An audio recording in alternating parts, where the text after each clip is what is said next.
In today's video, we're going to be taking a look here at the tropics, where we can see we do not have a tropical storm, we do not have a tropical depression, we have nothing.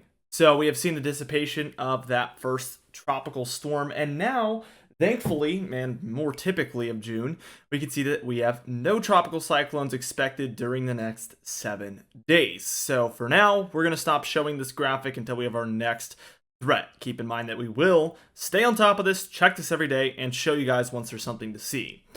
Let's take a look here at our upcoming storminess. And as you can see, by the time we're reaching this evening, today on Sunday, June 4th, we can see that just as we've kind of been showing in our videos, we expect a lot of thunderstorms to be really ramping up for these areas across the southern and really the northern plains as well, up and down this area. And this is mostly due to a southwest to northeast flow of moisture coming in from the southwest.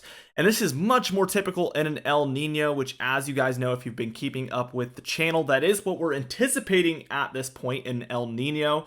And we've been in a 3-year La Nina now, so this is going to be a huge flip, and it really is a global flip in the weather, and it is going to completely change everything.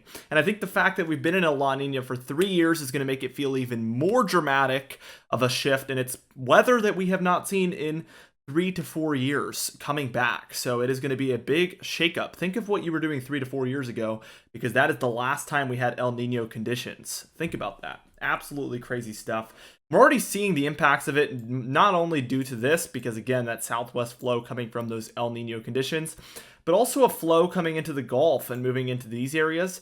This has also been due to that El Nino development. So that is both things that have really been the most major factor in our weather for the past week or two have been directly caused, in my opinion, by that El Nino conditions developing. Strong El Nino conditions is what really we expect here on the channel. So very, very dramatic shift in the pattern, and that cannot be understated. And that's not just for America, that's global, by the way, as well. As we reach Monday afternoon, we can see that this storminess, or especially the southern plains here, but along the Rockies as well, also continues here. So we see that. And then we also see for the Gulf, I mean, we see continued storms. So potentially more, at least chances, like 10-20% chances are probably upcoming. That does not mean that we're going to see development, but it's very, very likely that we're going to see more slight chances of development, at least upcoming. Tuesday, the 6th here, we can see it's a little bit quieter, and really a lot of this storminess is taking aim at the Gulf states. Not really offshore, but onshore here of the Gulf states, we're seeing plenty of this activity. Now, for the Rockies as well, we're seeing some storms. Montana, Idaho, Wyoming, Utah, Colorado, Arizona, and New Mexico. And we see a flow kind of taking place like this now, but still coming from that Pacific region. And then a much slower jet kind of moving through like this. So all of it originating from that kind of southwest direction towards that El Nino. So I know it's getting a little bit repetitive now, but that is really the driving force here. Now we can see that this is kind of continuing through the day on Wednesday the 7th here. We can see more thunderstorms flaring up across the plains.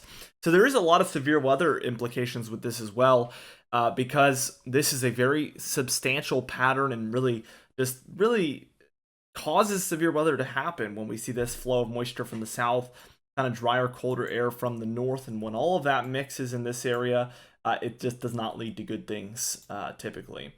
By the time we were reaching Thursday the 8th here, we have a kind of interesting pattern. You can kind of make out where that jet stream is just looking at the precipitation. Some cooler air able to make its way into the east.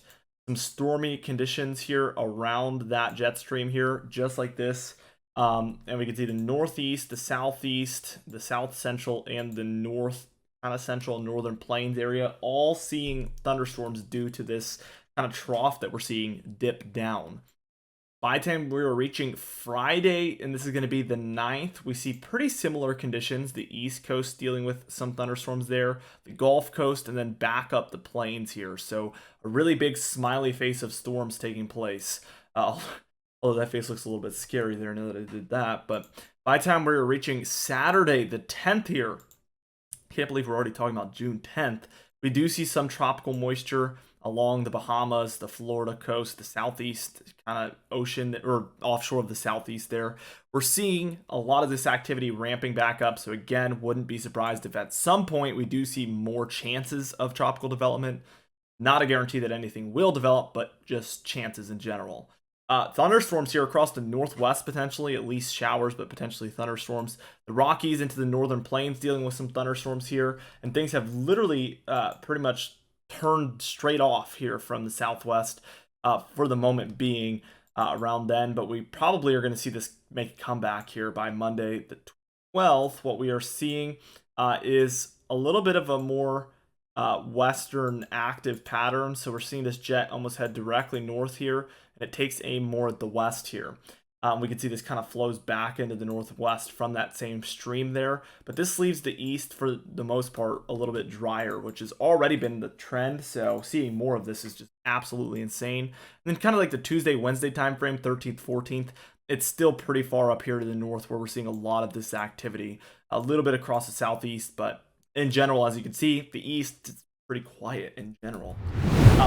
For the total precipitation here, we can see that a lot of these areas where this Pacific jet moves in are the areas seeing the most here.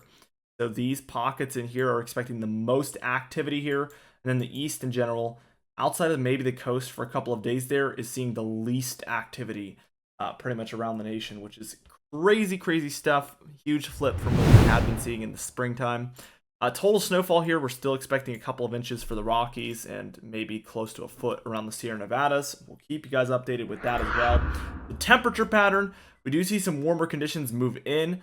This is basically going to recede back with time and be mostly around the northwest and north central. We can see some colder air working its way down the east coast. We still have some cloudy, stormy, cold conditions for the southwest.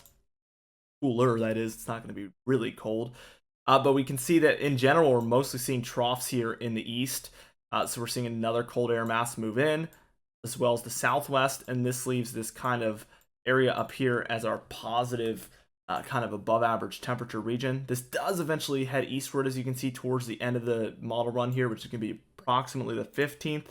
We do see some cooler temperatures in here, perhaps indicating a negative PNA, as we've talked about.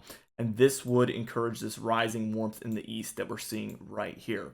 So that is my overall thoughts. That is kind of as we break down this upcoming first half of June, what I'm anticipating. So it's been fun watching this with you guys and tracking it. Be sure to subscribe. We do upload every single day, so I'm going to be keeping you guys up to date with all of these things. Also, you can hit the bell icon for daily notifications when we upload so you never miss one. Also, be sure to like the video if you did enjoy it. Leave a comment down below, and I will see you guys in the next video.